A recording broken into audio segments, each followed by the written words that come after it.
Billy, sweet Billy boy. I don't even know the words to that song. Anyways, Bill, last week, when we did our last podcast, you had a great cold open, by the way. It was actually Tom Holland's, I think he's only like 25 years old. Blew my mind. Last week. Anywho, Bill, you are granted one superpower. What is it? You have your levitation, the ability of flight. Really? I mean, it has to be, right? I mean, they do this thing on the great show Sirens, where Cheers to Sirens. What? 2 seasons? 2 seasons. 2 seasons of just fantastic stuff. Should have got more. Yes, absolutely. But they do this thing where, like, if you're invisible, you could rob a bank, or you could sleep with any woman, and like you could see anyone you wanted naked. And the guy was like, well, if I could fly, I could see anyone I wanted naked, because you could just be like, listen, I can fly. It's pretty cool. It's kind of a boss move. I thought really long and hard about this. Yep, that's what she said. And I think I've come up with it. I think it is the ability of teleportation. Oh, you know what? A superpower, because I don't know if there's any superhero that can do that. I think there's a few. I'm sure. There's superheroes that literally do everything. When we did that superhero draft, I had to Google some of the ones Wes came up with, because one of them was like Rubber Band Man. It's like... That's Tia, I believe. No, but there was a guy in Invincible, like the guy in the chair type of guy. He can the chair type of guy. Is he of like Professor X? Okay, like gotcha. He's like the head of the guys, and his thing is he can teleport really anywhere too, like quickly, just like boom, he's there. I like that. See, that's what I think I'd want to do. I think because it's like, where I'd like to be right now, Bill? Vegas. Snap, I'm in Vegas. Oh hey, Bill, where I'd like to be right now? Abu Dhabi. Snap, I'm in Abu Dhabi. I mean, that's where Nurble goes. That's what I was going to say. Then I could bring my cat there. Because I'm telling you, Bill, people don't talk enough about how much cats become a pain in the ass when they're no longer the center of attention in a home. That's a lot of people in general, too. I don't know. They say like lonely old cat ladies. It's kind of that's their main thing. But I want to snap my fingers and be places. But maybe what we could do is we could race, because I wonder how quick. Like if you could fly, do you want to be able to fly super fast? Oh yeah, the speed of sound. You just want it all. You're like Superman. Faster than a speeding bullet. Really, it's true. But I just think about it all the time. Like teleportation, I think would be you want to sit in a plane all the time? No, you could fly. I'll teleport. We'll be wherever we want to be in that next moment. We're going to move on. That's it, Bill. That's the open. We don't have to, I usually try to find the punchline. I didn't find it. Well, if you talk to the average teenager of today and you ask them what it is about pop culture that they like, and the first thing they'll say is the beat. Get yourself addicted.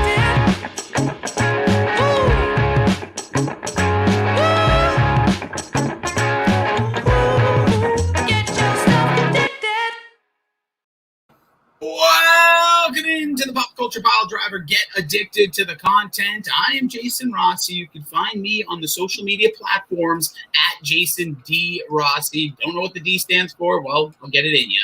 And you can follow this little account here at Pop Culture PD. Give us a follow. It will instantly make you teleportationer.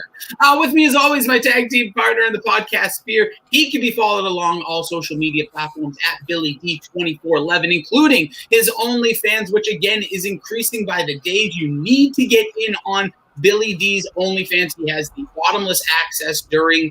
It's a specific camera located right below his desk. He is bottomless throughout the entire broadcast of. I've heard it both ways. You can use the promo code Billy's Huge D. He is Billy D. What's going on, dude? Hello. All of that stuff. Just check the link in my bio if you really want in on it. But we're about to tell you what time it is or was. Wait, what? A Superbad quote. I told her what time it was. Oh, look at you, Bill. Already pulling him. You can see, and I'm just woofing. Subscribe to this podcast on iTunes. Leave a 5-star review. Heck, leave a 4-star review. Just leave a review. Find us on Spotify, Google Podcasts, Amazon Music. Like and subscribe to this on YouTube. Search Pop Culture Pile Driver on YouTube. You can watch all of these shows live there. You could also just check out former shows if you want to see what our idiot faces look like while we're performing this. You can check out Facebook.com. We are part of the Dork Shared universe. So just search Dork Shared and Boom. Guess what? It's there. Also, just want to let you know, if you are watching this, this will be the last time you'll see me with a lot of hair on my face and head, because this Sunday, Bill, shaving time. Game over. Hair's coming off. Did I lose ya? No, I'm just muted. Little wiffle action going on Sunday. Yeah, we're gonna the buzz off for kids with cancer, hosting that event. It will be it's not at Gillette again, so we'll be streaming through several things. So we'll post it. I'll post on my Twitter at Jason D. Rossi. But yeah, so that's gonna be all cleaned up, ready to go. I'll look like a madman a week from now. You can check out our merch at checking out by searching Pop Culture Pile Driver at TeePublic. Music by our boys. Oh yeah. Oh yeah, the Kool-Aid guys. That's really what I now love. Yep, they have another song out now, so go check them out on Spotify if you can. Podcast nonprofit tying in over there with the One Mission Buzz Off is Frank Says Hi. So you can check out franksayshi.com. Any donations will be pointed towards our, this week I'm going to be posting some videos, but we will be pointing all funds directly over to the One Mission. And just to give you a very quick oversight of what the One Mission does, One Mission helps children that are in, dealing with cancer in hospitals, make the hospital rooms more like child room-esque. So like if you've ever been to any hospital, even a waiting room, maybe a bloody nose, or if you're like Billy, you've broken 645 bones, Mr. Glass over here, waiting rooms, hospital rooms, they're really brutal. But imagine being a kid living there potentially for up to a year, dealing with extreme cases of different diseases and horrible situations. Like they put all their money into making sure those kids feel like while they're in the hospital, it is more of a child-like situation, whether it be video game consoles, dressing up rooms. I've seen the things they've done. It is amazing. You can check out all what they do at onemission.com. Bill, today, though, we're reviewing, I damn near may say one of my favorite movies of all time. I mean, for me, that's not a heavy-handed statement when I make statements like that, but this really is one of them. And I think among our group of friends, this really captures the time that we went to high school and kind of the kids we were, right? Like we weren't, super popular. We weren't super unpopular. But we weren't Michael Glansberg, but we weren't necessarily Steven Glansberg. Well, I was talking about his brother. He's younger. You should see what happened to him. But yeah, the movie is Superbad. It came out in 2007. And when the Pop Culture Pile Driver boys do a movie review, we like to kind of take a look at the time of release and kind of go through our series of questions, which I don't know if Billy has gotten more than 3 right in the history of our reviews. But we'll start it off, Bill. This movie was released in August 17th of 2007. First off, did you see this movie in theaters? I didn't, actually. And it's weird, too, because I was enthralled by the trailer because it had Panama in it. And I was like, oh, this is the movie for me.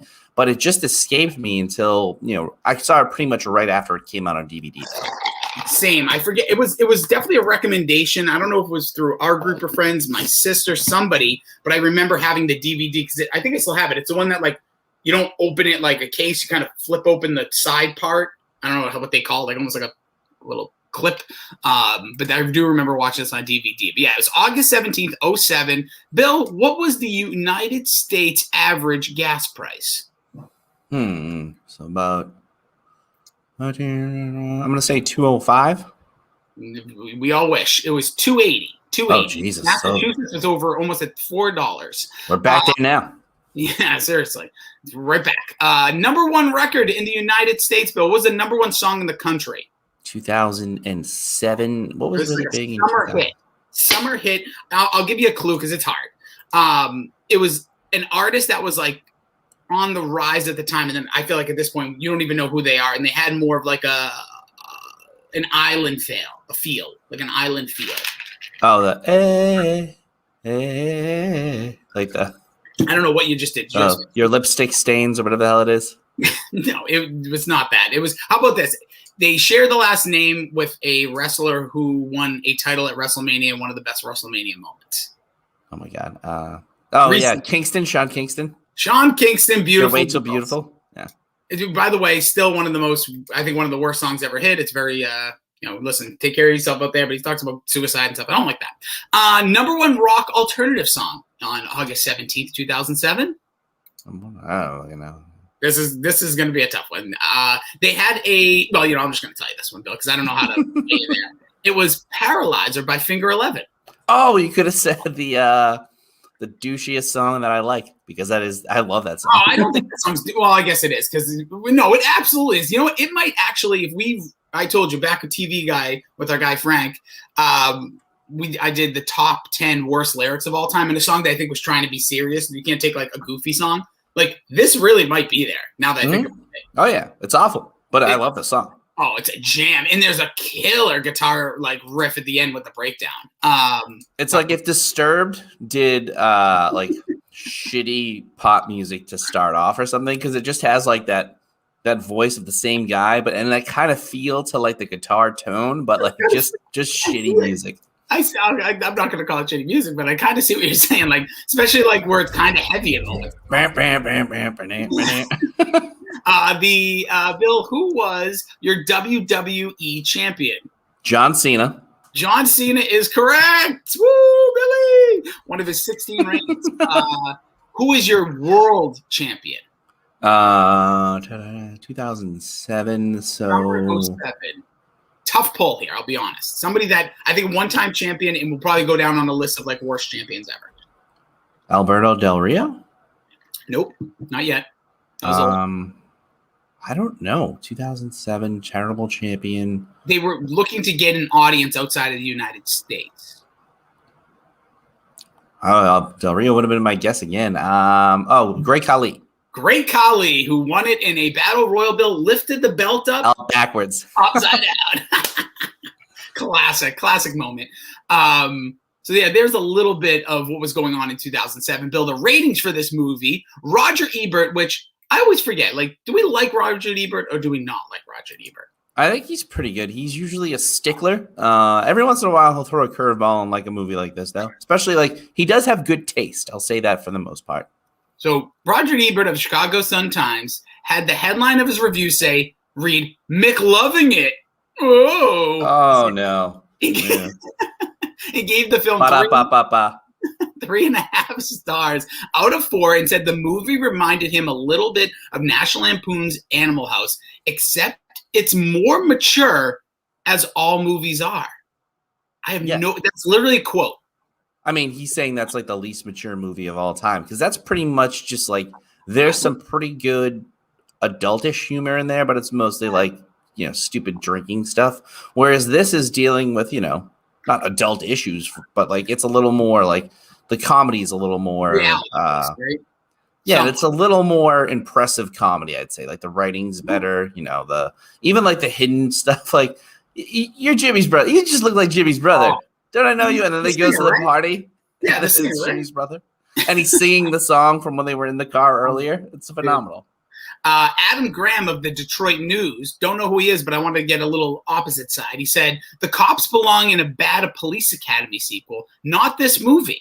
And also the film falls short of teen classic status. I mean, this guy's just a moron, so yeah. I will say this about the cops part of it. I can understand it, because it is kind of like a whole out of left field portion of the movie, but it works if you like it. I don't think this falls short of a teen classic, and we'll get into that as we go into our ratings. But, Bill, this film was also listed at number 487 on Empire's top 500 greatest films of all time in 2016. Yeah, and I think for me, it'll only go up in reverence and favoritism over time, just because every time I watch it, I pick up something like a little nuance that wasn't there before. And it's a treat every time I see it. I like it. Google users, 92% like it. IMDb gave it a 7.6 out of 10. Rotten Tomatoes, 88% critics, 87% audience. Not a lot of films I feel like on Rotten Tomato are higher critic than audience.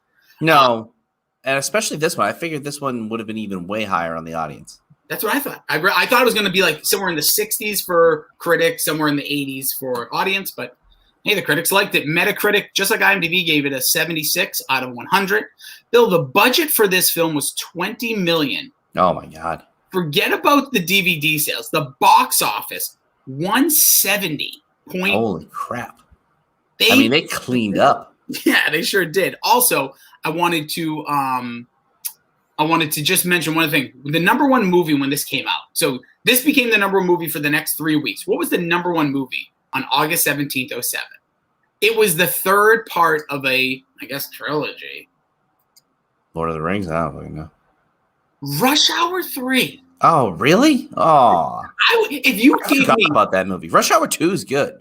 I love the first Rush Hour is amazing. Rush Hour 2, I equally think is a good movie. I've never seen Rush Hour 3. Just like I've never seen Men in Black 3, by the way. I told you, Bill, I'm weird with these movies. Whether it's the middle one, the last one, trilogies, that would throw me off. Yeah, but that's a little different. It wasn't like it was a superhero trilogy. I didn't see. Maybe I saw Rush Hour 3. I don't really remember, but it didn't leave an impact like the first two did. Obviously, Chris Tucker, talk about a real fall. Him and like Kel from Keenan and Kel had this like they were like amazing, hilarious, kind of sidekicky guys. What are they doing? Yeah, Friday was on the other night at the bar, and they flipped on like horse racing instead. I was a little disappointed. You're like, just put it on the closed caption, please. Thank you. All right, Bill, let's get into the review here of Superbad. We always start off with our curtain jerker. Billy, did you like it? I mean, come on. I mean, I love this movie from start to finish. Every time that I go on a trip, our buddy Kevin and I usually get a room if it's like to Vegas or something. And when we're getting ready, we will either put on this movie or Pineapple Express. And it's just a nonstop quote fest. And it's got some of the best moments that I will quote forever. One of my favorite ones, I'll just say it now because the people don't forget quote when he's playing soccer. Why don't you go piss your pants again? And that's what's his name? His younger brother, James Franco's brother, who's become a star in his own right, like which is crazy. And then he just runs away. Dude, that was like 8 years ago. And it's just the people don't forget. In the way he says it, Bill, is and then we'll get into all this stuff as we go through because this is gonna be a tough one to time and everything because this is a great movie. We might have to do a two-parter because it's just the nuance, and I think we'll get. Actually, I'm going to save it. You're right. That is an incredible line for me. Did I like it? Yes. This movie, I truly feel if like some of the reviews and movies we've done, and as I'm watching The Office for the first time, still, I have tough times because of like the way the world has changed in a lot of ways. But like this movie, watching it, by the way, still on Netflix. So if people are seeing this live or catching us like on Netflix right now, Superbad. Dude, this movie holds up for that reason. Like, it's not like, oh, you can't do that. You can't say that. There's not a lot of those moments, which is only one that I counted that was real bad. Yeah, but there's always going to be those. But like the overall plot, like there's a lot of TV right now and movies and shows that are like potentially scrubbing some of the history of the show, including The Office. There's rumors that they're going to try to clean up some of the stuff, which is like, no, that was the point of the humor. Exactly. So both like it. Bill, what did you think of the casting? I mean, home run city every turn. I mean, Seth and what's his name? Evan. I mean, you couldn't have picked two better people. I mean, basically, I am Evan in high school, except I wasn't that smart to get in like Dartmouth. But I was pretty much like that with the ladies. You know, just an absolute moron. Like, sorry. Did you sorry. Get the blow Jay? I wish. I would have been worried about my vintage sweater while hooking up. That means a lot to me. It's just he crushes it. McLovin's perfect. We actually went to school with somebody who looked just like McLovin and kind of acted just like McLovin. So I thought they nailed that. And then obviously Seth Rogen and what's his name there, the other cop, Bill Hader. I think Seth Rogen's in this because he wrote it. You know, and I think that's why. Yep. But they fit so well as like the dumb buddy cops. And obviously, to that guy's point from the review, it was like over the top, but it fit. It just fit. Yeah, I'll say this, and I actually am surprised that watching the movie again, this has been 14 years, and I don't want to see anything in this universe. I don't want any more Superbad stuff, but I'm surprised there wasn't like I don't know if you ever saw the movie Let's Be Cops with a lot of your guys from New York. Yeah. But I'm surprised they didn't make a movie like that with those two.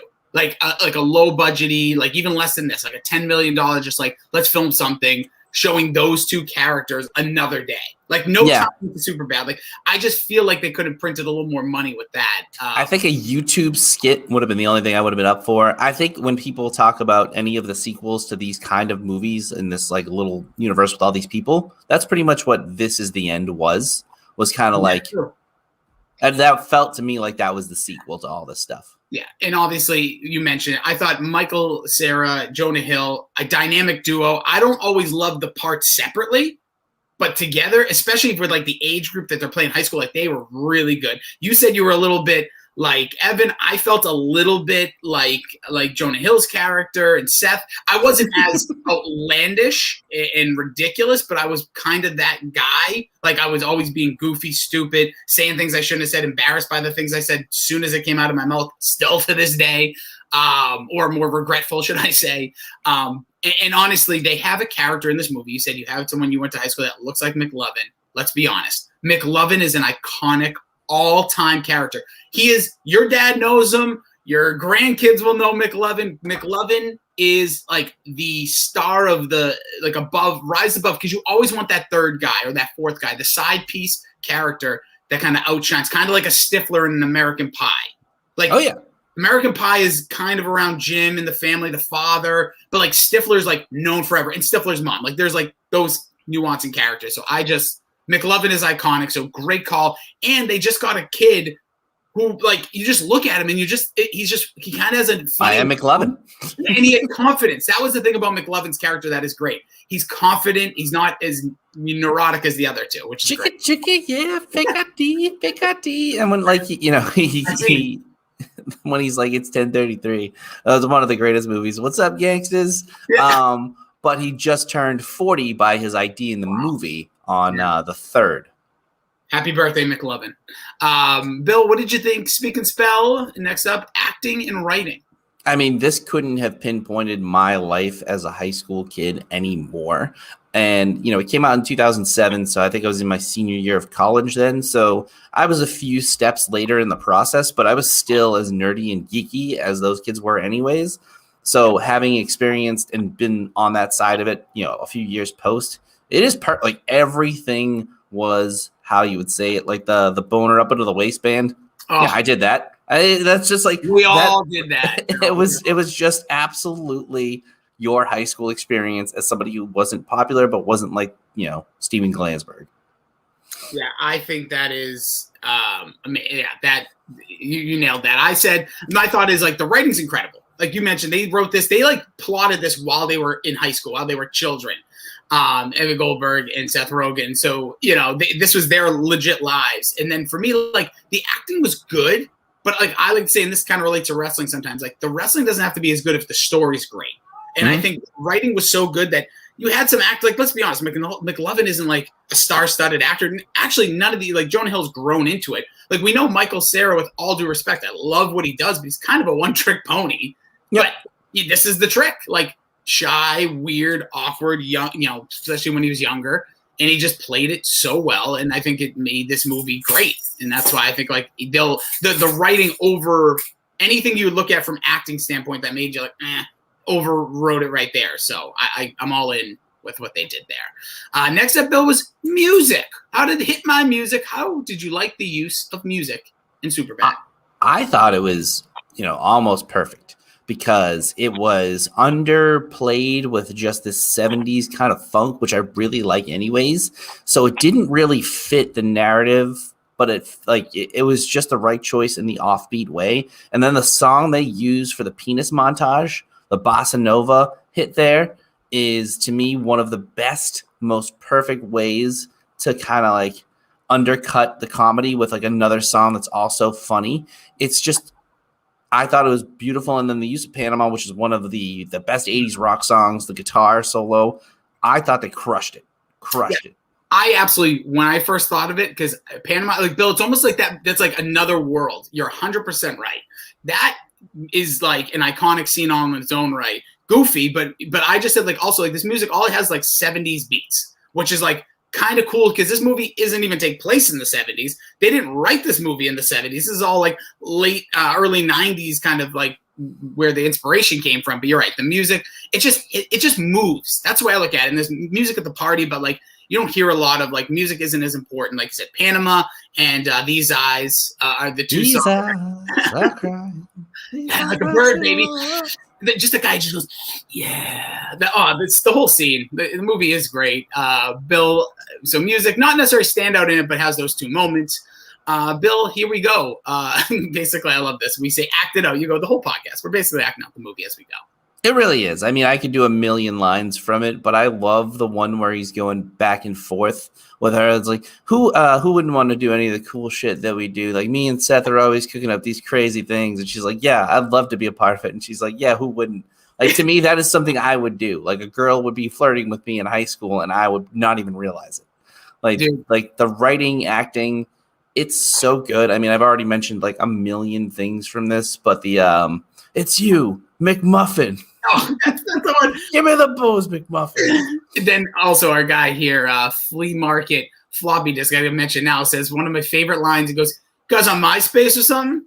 When it's the guy who gets hit by the car, which is a whole nother scene that starts this whole situation where, you know, obviously McLovin gets punched in the face. One of my favorite scenes is, you were kind of alluding to it earlier, when McLovin comes into the classroom. It's so subtle, it's so dumb, but when he's taught, he's like, "What's up, gangsters?" And he's talking like, "We getting crunk tonight." And then it's like, if you're not in this classroom, please leave this classroom. Not even maybe a half a second goes by. They pan to the teacher, and then it just goes, "Fogel, hi." He's just like weird stunned look, and he stumbles backwards out of the door.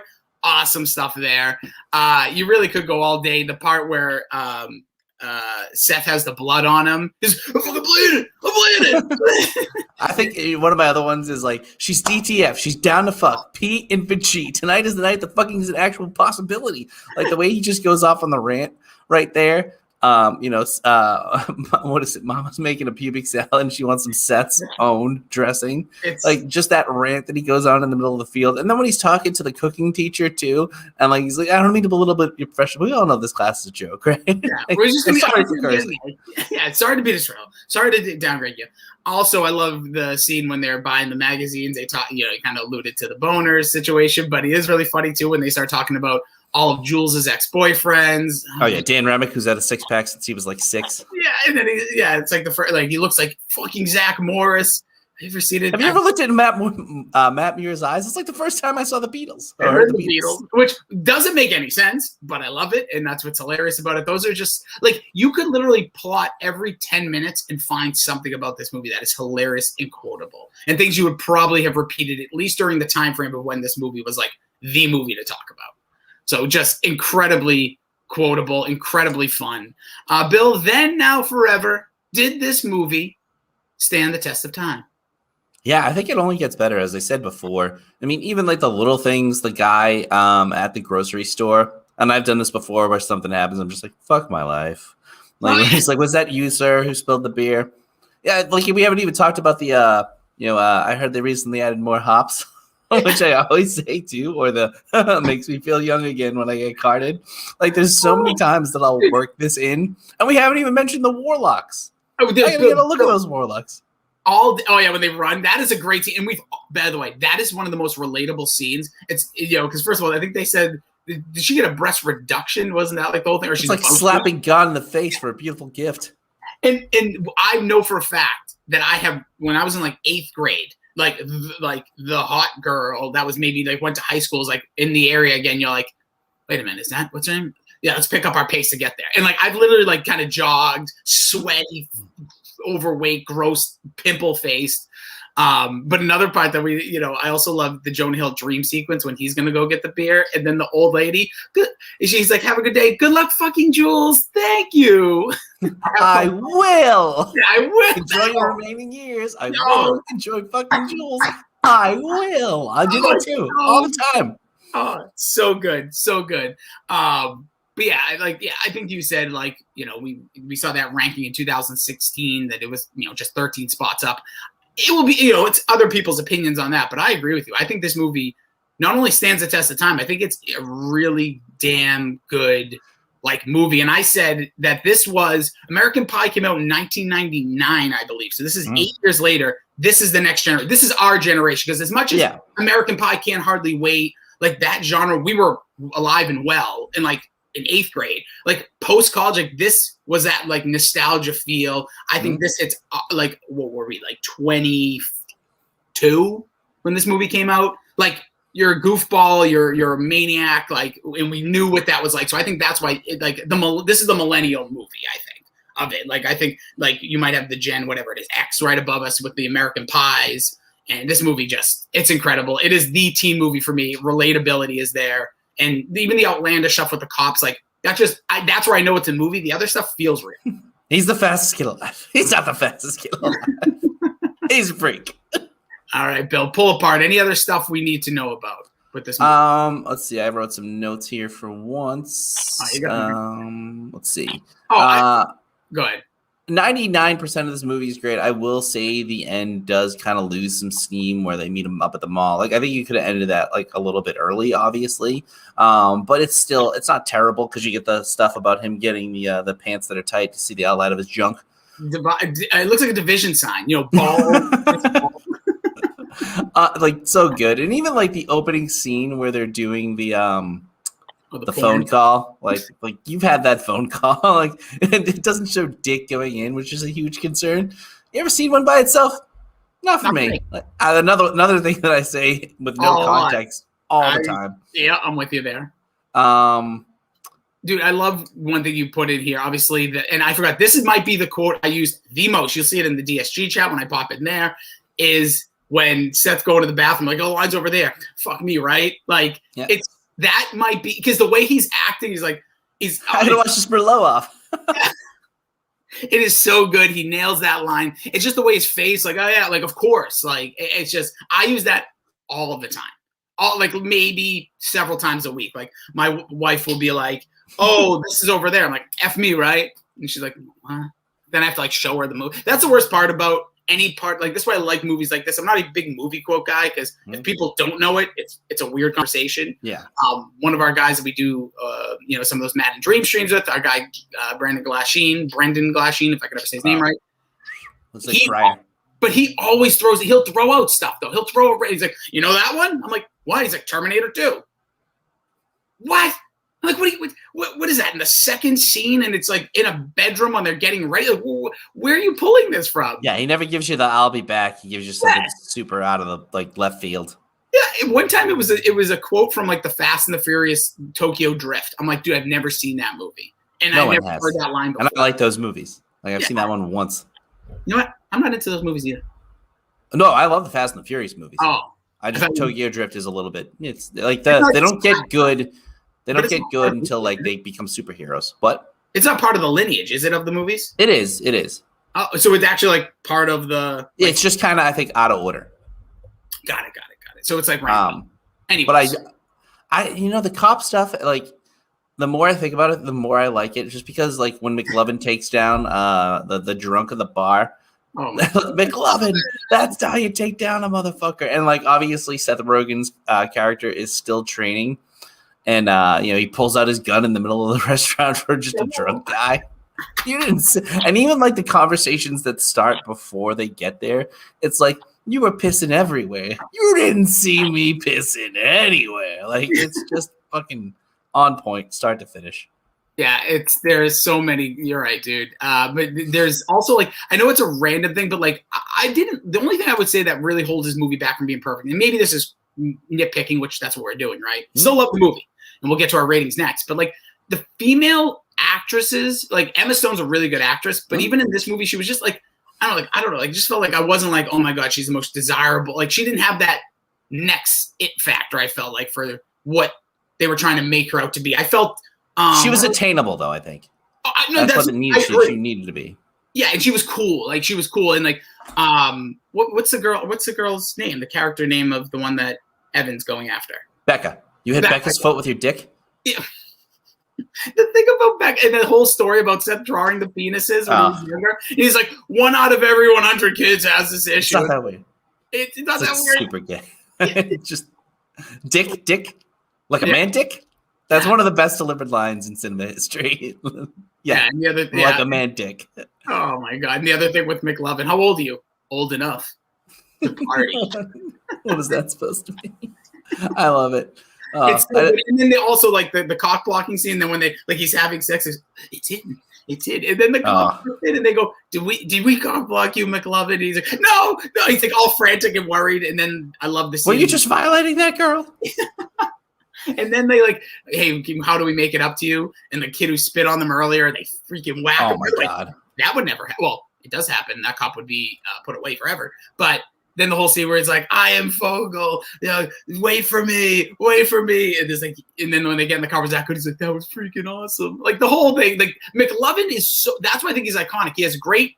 He's great with the pair of Evan and Seth, but he's equally, if not better, pair with the cops. With the cops, yeah. Because with the cops, he's like a superhero. He is McLovin. I am McLovin. And then with Seth, when they're like trying to convince him to go in the store to buy the alcohol, and he's like, freaking like, oh man, I can't do it. And the vest, take off that vest, you look like Aladdin. Like it's just like that's why the writing is so good, because the jokes are packed in every single second. And even like the breakdown they're doing with the girl who has to take her veterinary exam, like they're just so stupid. All right, height wise, like stop me when they're putting their hands up and down. She's like, he was 5'10", whatever 5'10" is. That's what it is. And yeah, like we were skirting over some of the stuff. Like all the side plots are great too. We talked about the guy who hit them with the car. My buddy's got it, and then he gets in a fight with a guy that was from Grounded for Life, who was in this. The girl bleeds on set. Like that whole scenario, it's just very well paced too. That's the one thing about this movie we even get into. Just a nice pace. You don't feel like you're sitting in a scene too long, or you don't necessarily want too much of another scene. Like there's no scene in this movie I'm like, oh, I want to know more about that. I want more of that scene. Like it literally, I feel like that you could, of course, fine. So like school, like the whole school stuff, maybe you could add another 10 minutes if you wanted, because it's all hilarious. But like it all takes place in one day, by the way, too. So that's another, like, it really goes from night, till the next morning when they're at home. And you're right. The only thing at the end, like, I didn't really like, and I know it was supposed to be a metaphor for the future. This is my one thing. We'll get to our ratings here. That holds it back. Like, I didn't feel that Seth and Evan were like not going to continue to be best friends, but they were trying to make it feel like now they're going to go to different schools. They're going to be in different places. But like they tried to do that the next day by them going with different girls at the mall. And so I'll hit your cell. Yeah. And yeah, we'll talk later. And it's like, that I get it. That's like the one thing that holds it off. Like if there was more of like a punchline there, instead of it trying to be like the sad goodbye, which I maybe ended with a bit of a whimper, right? Like, I didn't feel like sad. Like I know they were trying to, like, it wasn't like they were going to college. It wasn't a flash forward to like, hey man, like good luck in college. Like it was them driving away from each other, like Woody in like Toy Story. Like that would make more emotion. But it's literally like, I'm going down an escalator. I'm going over here. We're literally going to see each other probably later in the day. Yeah, if it just ended with them hugging in the sleeping bags, would have been perfect. But like the because like it ends messy too, because they don't get the girls. And in this, they get the girls. Oh, yeah, exactly. Or, it leaves the least ambiguous. Yeah. So, Bill, now it's time to rate. 1 out of 11, the Pop Culture Pile Driver rating scale. What do you give Superbad? 10.75. Oh, boy, it's like Price is Right rules here. That is, what holds it back from being an 11 for you? I think that last little scene, maybe, you know what? Fuck it, 11, because it's just it. I think that outweighs it. And, we gave Tommy Boy an 11. I give an 11 like a candy. But this, I think, if any movie is worth it, it's worth it. I was trying to be the critic here, but like, it's good shit, right, Maroki? Like, it's like, and that scene too, where he's just doing like the little cat stuff. Well, that made me laugh, and you just edited in our doc. I love it. I went with 9.5 out of 11. It's still one of my favorite movies, but from an overall standpoint, like I see a little bit of those holes. But we talked about the ending. I could see people being like, for this, but like for me, it's damn near perfect. I don't like giving perfect scores. I gave it to Tommy Boy. I probably should give it to this, but I'm not. Judge me later. 9.5 out of 11. So overall, we're basically giving this a stamp of approval of like a 10.25. So I like Bill. The movie's great. There's nothing else we can really say. That we're not here to bash anything about it. The little things, the little criticism we had, I get it. But again, this movie is badass. And if you haven't seen it, well, you're probably not listening to this podcast, but absolutely spend the time. I think it's the most well worth your time movie. If you just need to like fall asleep, if you need something to make you laugh, cheer you up, it's hilarious. Yeah, get yourself a little bottle of spermicidal lube, sit down, and have a blast.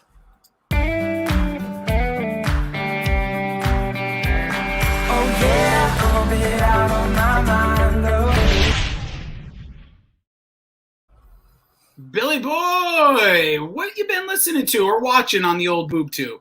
So I haven't been watching too much. Been kind of on the nose on the grindstone. Is that the thing, right? Sure. You've been putting your nose in people's butts. Got it. Yep. Right in the peach there. But I've been listening to a lot of stuff.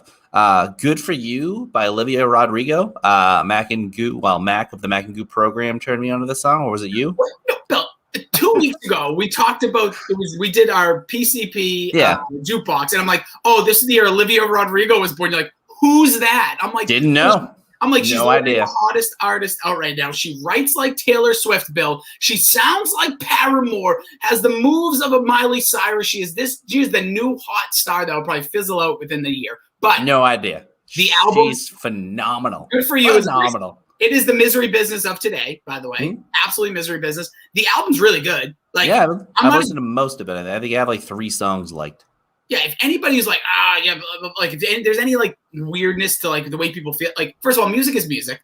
Well, what would be weird about that? I don't care if it's like a female-led song. It's phenomenal. I don't think it's a female. It's like the younger generation. That's like Taylor Swift when she first came out was awesome, and still to this day people think she's great. And I'm not against her. I'm just saying like this girl's going to develop just like that if things go the right way.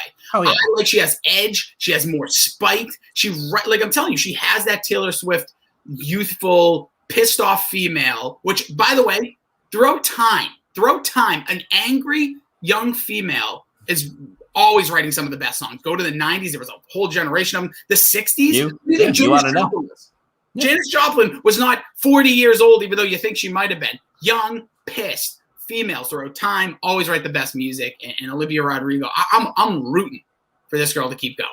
Yeah, and I've also been. Oh yeah, she's phenomenal.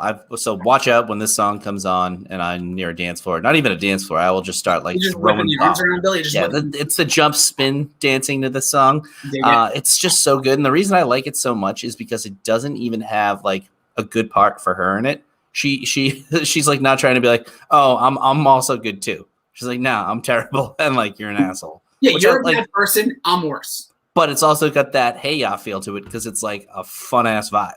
Oh, that's a good point. But that's like it's like hey ya meets misery business in the year 2021, and the girls literally kill it. Like it's so mad. But I just love the whole vibe of the song. And again, it's great instruments. Like they use like an actual rock band. Her band is good. She performed on Saturday Night Live. If you haven't caught that, check that out. She's talented. She actually sounds like what she did. That's where the Miley Cyrus comes to me.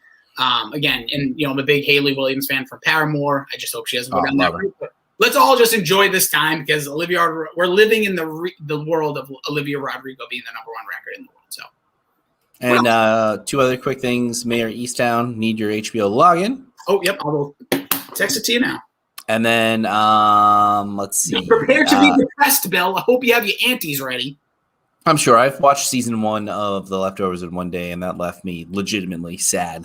And then John Mayer. I'm not his biggest fan. I do like John Mayer, but I think he's a little overrated as a guitarist from time to time. Oh, he's very good. He's very good. Really? But I don't think he's like the best one to ever walk the earth by any means. I think Jack White is still going to put him in his place if that push ever came to shove. But I do like some of his new stuff, very 80s feel. So I enjoy that from John Mayer a little bit, of a not necessarily different, just like more my speed, I guess, with his music there. Yeah, I don't think the album's out yet, but He's got 2 songs that I like.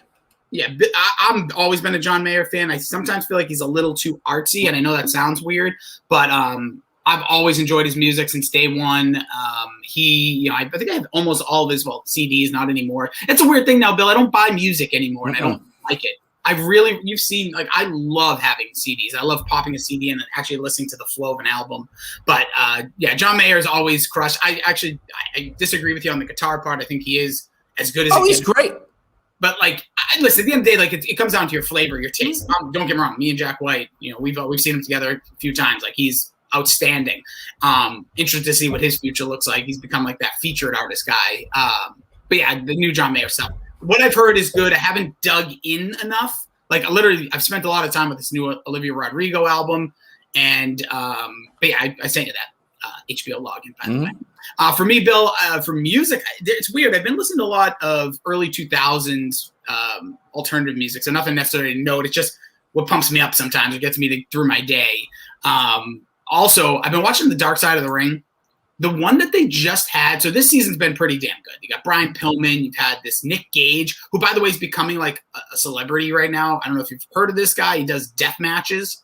So that's kind of the wrestling I'm not a huge fan of, and it's sometimes hard to watch. It's when they take like the Was this in Super? No, this is in 40-Year-Old Virgin when they take the light bulbs and they smash each other, like the dust and all that stuff. But he's actually former Zack Ryder. 10 years later, is now like in a feud with this guy, and he's lighting the wrestling world a buzz there. But yeah, Nick Gage talking about like hardcore wrestling talks about David Arquette match he had a few years ago, where David Arquette legit was like gonna fight him because he said, "Whatever you do, don't touch my face." He took a pizza cutter to his forehead and to his mouth. Ooh. Gnarly, dude. This one's crazy. The one they just did was about I want to say Grizzly Adams. I know that's not it, but it's about Jake the Snake Roberts' family and why Jake the Snake Roberts is so disturbed. His sister was Rockin' Robin that nobody knew about. Oh, didn't his dad marry his daughter? I try to tell you what to watch, and I'm never going to judge if you don't. This is wild. This episode, it's as depressing as the mayor of Easttown, and this is sad. And you wonder why Jake the Snake had all those issues, right? Oh, yeah. It's brutal. It's like a lot of bad things happen in that family. 2 family members. This man was an absolute monster. On a little lighter note, this week the A&E wrestling bio that they do was on Bret Hart. I've yet to watch it, but I watched the Shawn Michaels one. Still don't really love the guy, but man, what an amazing story he had, especially younger, like the stuff you probably didn't know. So yeah. And I think Davey said if you have the Discovery login, you can watch it. So I think that's pretty cheap. Yeah, I got to find that out. I want to ask him because Hulu has the old seasons. They don't have the new ones. So I don't know if Discovery, if they have the new ones, like the ones that just come out, because I'm always, to be honest, ripping them off of YouTube, but they're getting pulled very quickly now because it's a very popular show. That's why you gotta love it when shows aren't so popular. You can just get them the next day. You just search it. Gotta love that. This week in the shared universe. Alrighty, and for what was going on in the DSG, Dork did The Conjuring. Mac and Goo did the 1989 classic Aliens. CMC did Doctor Strange. And by the way, we both had the best appearance on CMC last week for their tour around New England. No question about that. TLDR talked books. I've heard it both ways. It's all up on Spotify right now. So go check that out. We'll get it up on Apple Podcasts soon as well. So we get another episode coming Thursday. And then Get Help, a Loki podcast. I think it's probably going to debut Thursday as well because Loki's Wednesday. Yeah, Loki starts this week. Yeah, so weird. I don't know why, Bill. There's something strange about all these things. Like I feel like now everything's coming, right? Like the Black Widow movie is going to be coming. Like we're like in the thick of it. I think that this COVID time period, this lockdown, sets like timing. Like you look forward for something, and then you're like, oh crap, it's here. Yeah, and I don't feel as hyped, but it's gonna. I think this is going to be great. I think this could be goofy, not goofy, but like as creative and outlandish and just taking a swing, kind of like WandaVision did. Whereas Falcon and the Winter Soldier was kind of meh. I've decided, so I didn't finish it. I'm gonna watch it all in one day, like a movie. I saw like a Reddit that said like if you watch it, if you haven't, try to take like I think it's like 2.5 hours like total time or just under 3. It's like just watch it as a movie because like everything kind of flows a little bit better. Where like something like WandaVision, the whole anticipation and theorizing was what made it special. They made it like chapters in a book. Exactly, and this one is just plop it together. And I don't know where Loki's going to fit in that, but I am interested in it, and I love the stuff that Tom Hiddleston, is that his name, right? Hiddleston. Yeah, I think I love the like short. I don't know if you've seen these like Twitter ads where he's like, "Here's what's going on with Loki in under 2 minutes," and he tries to fit everything in. And it's just like why we're here, how we're getting here, where we're going. Good stuff. And I just think he's an incredible actor. I think his role in Kong Skull Island, not enough people talk about. He was awesome in that movie. Yeah, he's phenomenal, and was a nobody when they started this whole thing. So he's kind of built it all in this little MCU. But speaking of the DSG, we got our streamers: Shime Time, Arvon D, and Dr. Joe. And then if you're watching this now live, which I think a few of you are, or if you're listening to it later in the day, go to Davey's Twitch stream tonight, but not like if this is after the fact, you can go back and watch it because he saves his streams. So it'll be there. There is the #Dork Mario Kart Invitational Tournament featuring all of the best people from the DSG. It is, Mac and Goo, Dork, PCP, Doc, and Shime Time. No CMC because I think we learned from their trip around New England. There's some like pretty boy, fancy pants, rich kids. Yeah, I think Wes once said he'll never watch a grown man play video games, so I don't even think he'll be joining him in the chat tonight. Fryer, I think, is man enough to step up and watch, so should be a lot of fun. I just got my Switch, and I gotta tell you, having a Switch is phenomenal. I've been saying it since it came out. I've had all the systems. I still think the Switch, and I think this is the thing about Nintendo, they've never not nailed being the most fun system to play. Mm-hmm. Games might be a great other places, I get it, but I just think the Nintendo gameplay, and there's still a nostalgia, playing like Mario Odyssey, playing the Zeldas, I'm a Zelda nut. Oh, the fact that I can get all the old ones? Mario All-Stars right on there for free. Well, you got to pay for the online subscription, but whatever. But like the only criticism I have, there should be much more games than that. They rotate them. There should be like 150 games, but there's so many things with rights. Like, don't forget when Nintendo was at its like apex in the late 80s, early 90s, they were just everything.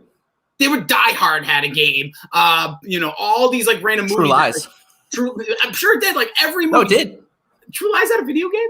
It was awesome. It was fucking awesome. It was one of my favorite video games because it was one of the top down like shots where you could see like the bullet go forward like from the overhead view. It was phenomenal. But like they also had Madden, and I'm sure they don't have the EA rights anymore. That's why I can't find Madden 94 on it. But I'll tell you what, like if anyone like this technology is beautiful because like you can be playing on your TV and then just pick it up.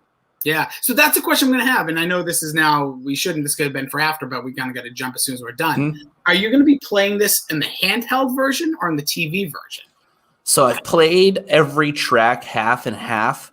I think I'm going to play on the TV because what I'll do is I'll start to like tip while I'm playing the game, and all of a sudden like I'm in a very uncomfortable position. I will say the only thing I don't like about it is I feel like the knucks for the controller need to be a little bit bigger and have like the contour of a real controller because that's the only thing. It gets super uncomfortable holding it after about because it's like holding an iPad. It really is, which I know they were trying to go for, but I think that's with the new relaunch coming later this year, like the Switch 2.0. I think that's one of the biggest things that's rumored to be coming out. We'll see in the next Nintendo Direct. Also, this is the 25th year anniversary. Or I think there's a lot of Zelda anniversaries this year. It might be 35 years since the actual release of Zelda, but there's going to be some other stuff for there. So if you are a Switch owner, it's a lot of exciting stuff. And now I can talk more about Switch stuff, which I've always kind of wanted to. So I'm excited about that. You can follow us at Pop Culture PD. He is at Billy D2411. I am at Jason D Rossi. Appreciate you guys coming in. What is your rating for Superbad? What would you give it out of 11? We basically contorted ourselves into a 10.25. We love you. We appreciate you. Drink tons of water. Enjoy your summer. It's Fat Boy Summer. Get the shirts off. Get in the pool. Don't wear a shirt in the pool unless you have some sort of sun situation. Put a lot of sunscreen on. Get that burn, baby, burn. Bill, any final words for our fine folks? People don't forget. Frank says hi.